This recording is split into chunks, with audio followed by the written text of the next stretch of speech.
Kaobet, kayo po ay nakasunod sa PUB Modernization Program Consolidation. Ito po mga nakaraang taon, mga nakaraang buwan. Ano po ang reaksyon ninyo ngayon sa panibagong deadline na ito na ibinigay ng ating gobyerno para po sa mga transport group na hindi pa nakakapag-avail nito pong PUB Modernization Program na ito? Well, kailangan Michael na una sa Radyo Pilipinas, inagalang po namin ang desisyon ng Pangulo, Pangulong Bongbong Marcos, at ito naman po ay magbibigay daan pa rin sa mga operator na hindi nakakapag-consolidate, sa mga operator na hindi pa rin nakakaunawa kung ano ang consolidation process.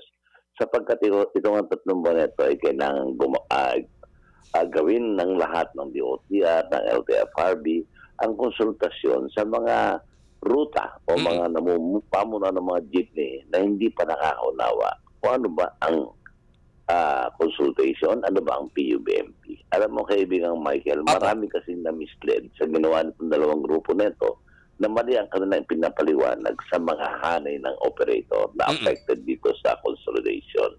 Kanya ako'y nagpapasalamat sa ating Pangulo. Nire-respeto ko nga ang kanyang desisyon